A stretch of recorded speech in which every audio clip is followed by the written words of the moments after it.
Hi friends, welcome to ಆದರ್ಸ್ kitchen. ಬನ್ನಿ friends, ಇವತ್ತಿನ ವಿಡಿಯೋದಲ್ಲಿ ಒಂದು ಸೂಪರಾಗಿರೋ ಸ್ನ್ಯಾಕ್ಸ್ ರೆಸಿಪಿನ ಮಾಡ್ತಾಯಿದ್ದೀನಿ. ಅದಕ್ಕಿಂತ ಮುಂಚೆ ನಮ್ಮ ಚಾನಲ್ಗೆ ಸಬ್ಸ್ಕ್ರೈಬ್ ಮಾಡಿರೋರೆಲ್ರಿಗೂ ಥ್ಯಾಂಕ್ಸ್. ಸಬ್ಸ್ಕ್ರೈಬ್ ಮಾಡದೆ ವಿಡಿಯೋನ ನೋಡ್ತಾ ಇದ್ದರೆ ಈಗಲೇ ಸಬ್ಸ್ಕ್ರೈಬ್ ಮಾಡ್ಕೊಳ್ಳಿ. ವಿಡಿಯೋ ನೋಡಿದ್ಮೇಲೆ ಒಂದು ಲೈಕ್ ಮಾಡೋದನ್ನ ಮರಿಬೇಡಿ. ಈಗಲೇ ಯಾವಾಗಲೂ ಸಪೋರ್ಟ್ ಮಾಡ್ತಾಯಿರಿ ಫ್ರೆಂಡ್ಸ್. ನಾನಿವತ್ತು ಅವಲಕ್ಕಿ ನಿಪ್ಪಟ್ಟನ್ನ ಮಾಡ್ತಾಯಿದ್ದೀನಿ. ಅವಲಕ್ಕಿ ನಿಪ್ಪಟ್ಟನ್ನ ಹೇಗೆ ಮಾಡೋದು ಅಂತ ನೋಡೋಣ.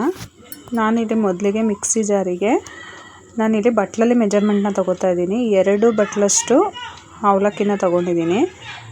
ಅಂದರೆ ಮೀಡಿಯಮ್ ಅವಲಕ್ಕಿ, ಇದು ಪೇಪರ್ ಅವಲಕ್ಕಿ ಅಲ್ಲ, ಮೀಡಿಯಮ್ ಅವಲಕ್ಕಿನ ತೊಗೊಂಡಿದ್ದೀನಿ. 2 ಬಟ್ಲು ಅವಲಕ್ಕಿಗೆ 1 ಬಟ್ಲಷ್ಟು ಹುರ್ಗಡ್ಲೆನ ತೊಗೋಬೇಕು.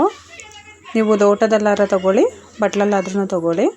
2 ಬಟ್ಲು ಅವಲಕ್ಕಿಗೆ 1 ಬಟ್ಲಷ್ಟು ಹುರ್ಗಡ್ಲೆನ ಹಾಕ್ಕೊಂಡು ಫುಲ್ಲು ನೈಸಿಗೆ ಪೌಡ್ರ್ ಮಾಡ್ಕೋಬೇಕು. ಪೌಡ್ರ್ ಮಾಡ್ಕೊಂಡಾದಮೇಲೆ ಒಂದು ಸಲ ಜರಡಿ ಹಿಡ್ಕೊಳ್ಳಿ. ಹಿಟ್ಟನ್ನು ಜರಡಿ ಹಿಡ್ಕೊಂಡ್ರೆ ಹಿಟ್ಟು ನೈಸಿಗೆ ಬರುತ್ತೆ, ಕಲಿಸ್ಕೊಳ್ಳೋಕ್ಕೆ ಈಸಿ ಆಗುತ್ತೆ ಅನ್ನೋದಕ್ಕೋಸ್ಕರ ಜರಡಿ ಹಿಡ್ಕೋಬೇಕು. ನೀವು ಫುಲ್ಲು ನೈಸಿಗೆ ರುಬ್ಬಿದ್ರೆ ಹಾಗೆ ಕೂಡ ಹಾಕೋಬೋದು. ಕಡಲೆ ಎಲ್ಲ ಒಂದೊಂದು ಸಲ ಹಾಗೆ ಸ್ವಲ್ಪ ದಪ್ಪ ಕುಣ್ಕೊಂಡ್ಬಿಡುತ್ತಲ್ಲ, ಹಾಗಾಗಿ ಒಂದು ಸಲ ಜರಡಿ ಹಿಡ್ಕೊಂಡ್ರೆ ನಿಪ್ಪಟ್ಟು ಕಲಿಸ್ಕೊಳ್ಳೋಕ್ಕೆ ಚೆನ್ನಾಗಿರುತ್ತೆ. ಈಗ ಜರಡಿ ಹಿಡ್ಕೊಂಡು ಆದಮೇಲೆ ಅದನ್ನು ಒಂದು ಬಟ್ಲಿಗೆ ಎತ್ತಿ, ನೀವು ಯಾವ ಬಟ್ಲಲ್ಲಿ ಕಲಿಸ್ಕೊತೀರಾ ಆ ಬೌಲಿಗೆ ಹಾಕ್ಕೊಳ್ಳಿ.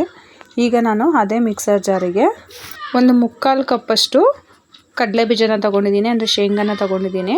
ನೀವು ಕರಿಬೇವಿನ ಸೊಪ್ಪನ್ನ ಎಷ್ಟನ್ನಾದರೂ ಹಾಕ್ಕೋಬೋದು, ಇಷ್ಟೇ ಹಾಕ್ಕೋಬೇಕು ಅಂತ ಏನಿಲ್ಲ. ಮತ್ತು ಒಣಮೆಣ್ಸಿನ್ಕಾಯಿ, ನಿಮ್ಮ ಖಾರಕ್ಕೆ ತಕ್ಕಷ್ಟು ಒಣಮೆಣ್ಸಿನ್ಕಾಯಿನ ಹಾಕ್ಕೊಂಡು ಫುಲ್ಲು ಸ್ವಲ್ಪ ತರಿಯಾಗಿ ರುಬ್ಕೋಬೇಕು. ಫುಲ್ಲು ನೈಸಿಗೆ ರುಬ್ಕೋಬಾರ್ದು. ಇದನ್ನು ಫುಲ್ಲು ತರಿಯಾಗಿ ಪೌಡ್ರ್ ಮಾಡ್ಕೊಳ್ಳಿ. ನೋಡಿ, ಕಾಣಿಸ್ತಿದೆ ಅಲ್ವಾ, ಸ್ವಲ್ಪ ತರಿಯಾಗಿದೆ. ಕರ್ಬೇವಿನ ಸೊಪ್ಪು ಮತ್ತು ಒಣಮೆಣ್ಸಿನ್ಕಾಯಿನ ಇಷ್ಟೇ ಹಾಕ್ಕೋಬೇಕು ಅಂತ ಏನಿಲ್ಲ, ನೀವು ಎಷ್ಟು ಬೇಕಾದ್ರೂ ಹಾಕ್ಕೋಬೋದು. ನಿಮ್ಮ ಖಾರಕ್ಕೆ ಎಷ್ಟು ಬೇಕೋ ಅಷ್ಟು ನೋಡಿ ಒಣಮೆಣ್ಸಿನ್ಕಾಯಿನ ಹಾಕ್ಕೊಳ್ಳಿ. ಮತ್ತು ರುಚಿಗೆ ತಕ್ಕಷ್ಟು ಉಪ್ಪು, ಮತ್ತು ನಾನಿಲ್ಲಿ ಬಿಳಿ ಎಳ್ಳನ್ನ ಹಾಕ್ಕೊತಾ ಇದ್ದೀನಿ. ಈಗ ಸ್ವಲ್ಪನೇ ನೀರು ಹಾಕ್ಕೊಂಡು ಹಿಟ್ಟನ್ನು ಕಲಿಸ್ಕೋಬೇಕು. ಇದು ಅವಲಕ್ಕಿ ಆಗಿರೋದ್ರಿಂದ ಕಲಿಸಿದಾಗ ಸ್ವಲ್ಪ ಕರೆಕ್ಟಾಗಿದೆ ಅನ್ನೋ ಥರನೇ ಅನಿಸುತ್ತೆ. ಸ್ವಲ್ಪ ಬಿಟ್ರೂ ಅದು ನೀರೆಲ್ಲ ಡ್ರೈ ಆದಂಗೆ ಸ್ವಲ್ಪ ಗಟ್ಟಿ ಅಂತಲೇ ಅನಿಸುತ್ತೆ ಹಿಟ್ಟು. ಸ್ವಲ್ಪ ನೋಡಿ ನೀಟಾಗಿ ಕಲಿಸ್ಕೊಳ್ಳಿ. ಗಟ್ಟಿ ಆದರೆ ಮತ್ತೆ ಇನ್ನೊಂದು ಸ್ವಲ್ಪ ನೀರು ಹಾಕೋ ಕೂಡ ನೀವು ಕಲಿಸ್ಕೋಬೋದು. ನೀಟಾಗೆ ಅಂದರೆ ಉಂಡೆ ಮಾಡ್ಕೊಂಡು ನೀಟಾಗಿ ತಟ್ಟಾಗಿ ಬರೋ ಅಷ್ಟು ಅದಕ್ಕೆ ನೀಟಾಗೆ ಸ್ವಲ್ಪನೇ ನೀರನ್ನು ಸೇರಿಸ್ಕೊಂಡು ಕಲಿಸ್ಕೊಳ್ಳಿ. ಮಾಡೋದು ತುಂಬಾ ಈಸಿ. ನೀವು ಇದಕ್ಕೆ ಯಾವುದೇ ರೀತಿ ಎಣ್ಣೆ ಅಥವಾ ತುಪ್ಪನ ಕಾಯಿಸ್ಬಿಟ್ಟು ಹಾಕಬೇಕು ಅಂತ ಏನಿಲ್ಲ, ಇಷ್ಟೇ ಸಾಕು. ಎಣ್ಣೆ ಎಲ್ಲ ಬಿಸಿ ಮಾಡಿ ಹಾಕೋದು ಬೇಡ. ಇದೇ ತುಂಬ ಕ್ರಿಸ್ಪಿಯಾಗಿ ಚೆನ್ನಾಗಿ ಬರುತ್ತೆ. ತಿನ್ನೋದಕ್ಕೂ ಕೂಡ ತುಂಬಾ ಟೇಸ್ಟಿಯಾಗಿರುತ್ತೆ. ಮಾಡೋದು ಕೂಡ ತುಂಬಾ ಈಸಿ, ಮತ್ತು ಮನೇಲಿರೋಂಥ ಇಂಗ್ರೀಡಿಯೆಂಟ್ಸಿಂದನೇ ಆರಾಮಾಗಿ ಮಾಡ್ಕೋಬೋದು. ನೋಡಿ, ಈ ಥರ ನೀಟಾಗಿ ಸ್ವಲ್ಪನೇ ನೀರನ್ನು ಸೇರಿಸ್ಕೊಂಡು ಚೆನ್ನಾಗಿ ಕಲಿಸ್ಕೊಳ್ಳಿ.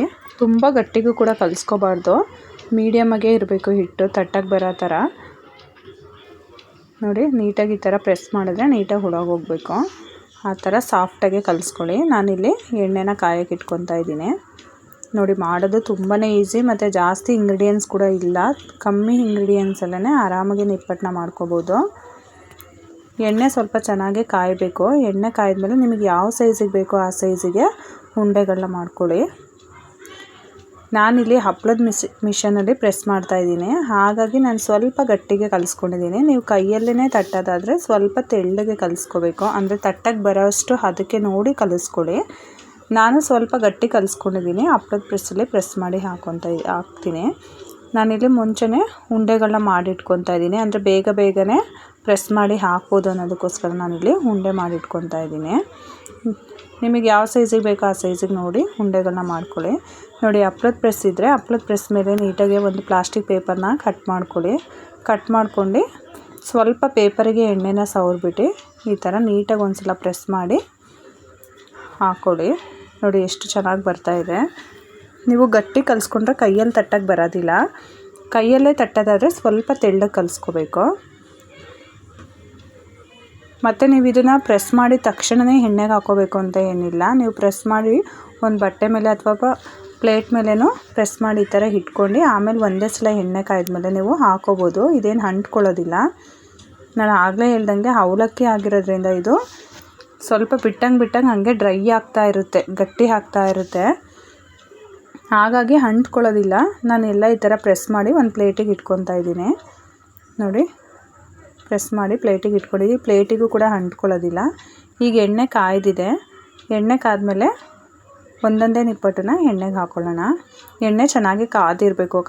ಕಾಯ್ದಿಲ್ಲ ಅಂದ್ರೂ ಕೂಡ ನೀವು ಹಾಕಿದ ತಕ್ಷಣ ಅದು ಎಣ್ಣೆ ಕುಡ್ದಂಗೆ ಆಗಿಬಿಡುತ್ತೆ ನಿಪ್ಪಟ್ಟು.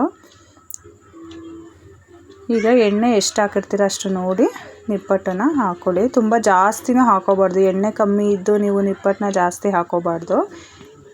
ನಾನು ನೋಡಿ ಇಲ್ಲಿ ಸ್ವಲ್ಪನೇ ಎಣ್ಣೆ ಹಾಕ್ಕೊಂಡಿದ್ದೀನಿ, ಹಾಗಾಗಿ ನಾನಿಲ್ಲಿ ಒಂದು 4ರಿಂದ 5 ನಿಪ್ಪಟ್ಟನ್ನ ಹಾಕ್ಕೊಂಡಿದ್ದೀನಿ ಎಣ್ಣೆ ಒಳಗಡೆ. ಸ್ವಲ್ಪ ಒಂದು 2-3 ನಿಮಿಷ ಬೆಂದಮೇಲೆ ಈ ಥರ ಒಂದು ಸಲ ಉಲ್ಟಾ ಮಾಡ್ಕೊಳ್ಳಿ. ಉರಿನ ಜಾಸ್ತಿ ಇಟ್ಕೋಬಾರ್ದು, ಮೀಡಿಯಮ್ ಫ್ಲೇಮಲ್ಲಿ ಇಟ್ಕೊಂಡೇ ಮಾಡ್ಕೊಳ್ಳಿ. ನೋಡಿ ಎಷ್ಟು ಚೆನ್ನಾಗಿ ಬಂದಿದೆ, ತಿನ್ನೋಕ್ಕೂ ಕೂಡ ತುಂಬಾ ಕ್ರಿಸ್ಪಿಯಾಗಿರುತ್ತೆ ಫ್ರೆಂಡ್ಸ್. ಇದು ಗಟ್ಟಿ ಅನ್ನೋ ಥರನೇ ಅನಿಸಲ್ಲ. ಮತ್ತು ನೋಡಿ ನಾವು ಎಣ್ಣೆ ಹಾಕಿಲ್ಲ, ಹಿಟ್ಟು ಕಲಿಸ್ಕೊಳ್ಳೋಕ್ಕೆ ತುಪ್ಪ ಕೂಡ ಹಾಕಿಲ್ಲ. ಎಷ್ಟು ಕ್ರಿಸ್ಪಿಯಾಗಿರುತ್ತೆ ಅಂದರೆ ತುಂಬಾ ಕ್ರಿಸ್ಪಿಯಾಗಿ ಬರುತ್ತೆ.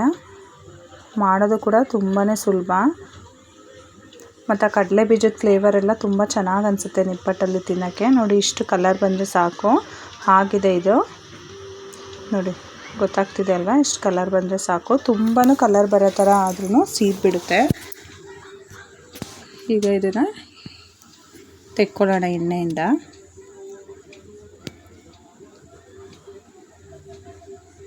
ನೋಡಿ ಒಂದು ಕೂಡ ಹೊಡೆದೋಗಿಲ್ಲ, ತುಂಬ ಚೆನ್ನಾಗಿ ಬಂದಿದೆ. ಅದೇ ರೀತಿ ನಾನು ಪ್ರೆಸ್ ಮಾಡಿ ಇಟ್ಕೊಂಡಿರೋದನ್ನ ಮತ್ತೆ ಇನ್ನೊಂದು ಸಲ ಎಣ್ಣೆಗೆ ಹಾಕಿ ತೋರಿಸ್ತಾ ಇದ್ದೀನಿ ನೋಡಿ.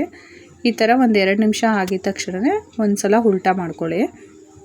ಇದು ಬೇಯೋದಕ್ಕೂ ಕೂಡ ಏನು ತುಂಬಾ ಟೈಮ್ ತೊಗೊಳ್ಳಲ್ಲ, ಬೇಗನೆ ಬೆಂದ್ಬಿಡುತ್ತೆ. ಈ ಥರ ಉಲ್ಟಾ ಮಾಡಿ ಬೇಯಿಸ್ಕೊಳ್ಳಿ. ನಾವು ಆಚೆ ಸ್ನ್ಯಾಕ್ಸ್ ತರೋದಕ್ಕಿಂತ ಮನೇಲೇ ಈ ಥರ ಏನಾದ್ರು ಡಿಫ್ರೆಂಟಾಗಿ ಸ್ನ್ಯಾಕ್ಸ್ಗಳನ್ನ ಮಾಡಿಕೊಟ್ಟಾಗ ಮಕ್ಕಳಿಗೂ ಕೂಡ ತುಂಬಾ ಇಷ್ಟ ಆಗುತ್ತೆ. ಈವ್ನಿಂಗ್ ಟೈಮ್ ಟೀ ಜೊತೆ ಎಲ್ಲ ಈ ಥರ ಸ್ನ್ಯಾಕ್ಸ್ ಇದ್ದರೆ ದೊಡ್ಡವ್ರಿಗೂ ಕೂಡ ಇಷ್ಟನೇ ತಿನ್ನೋಕ್ಕೆ. ಟೀ ಜೊತೆ ಏನಾರ ಇರಬಾರ್ದ ಸಂಜೆ ಹೊತ್ತು ಅನಿಸುತ್ತೆ. ಈ ಥರ ನಾವು ಮಾಡಿಟ್ಕೋಬೋದು, ಎಷ್ಟು ದಿನ ಬೇಕಾದರೂ ಇದನ್ನು ಸ್ಟೋರ್ ಮಾಡಿ ಇಟ್ಕೋಬೋದು. ನೀವು ಒಂದ್ಸಲ ಮಿಸ್ ಮಾಡಿದೆ ಅವಲಕ್ಕಿ ನಿಪ್ಪಟ್ಟನ್ನು ಟ್ರೈ ಮಾಡಿ ಹೇಗಿತ್ತು ಅಂತ ಕಮೆಂಟ್ ಮಾಡಿ ತಿಳಿಸಿ. ವಿಡಿಯೋ ಇಷ್ಟ ಆಗಿದ್ರೆ ನಿಮ್ಮ ಫ್ಯಾಮಿಲಿ ಫ್ರೆಂಡ್ಸ್ ಕೂಡ ಶೇರ್ ಮಾಡಿ. ಮತ್ತೆ ಒಂದು ಹೊಸ ರೆಸಿಪಿ ಜೊತೆ ಮುಂದಿನ ವಿಡಿಯೋದಲ್ಲಿ ಸಿಗ್ತೀನಿ. Thank you for watching. ಈ ವಿಡಿಯೋ ನಿಮಗೆ ಇಷ್ಟ ಆಗಿದ್ರೆ ಲೈಕ್ ಮಾಡಿ, ಶೇರ್ ಮಾಡಿ, ಸಬ್ಸ್ಕ್ರೈಬ್ ಮಾಡಿ, ಮತ್ತೆ ಬೆಲ್ ಹೊಡೆಯೋದನ್ನ ಮರಿಬೇಡಿ.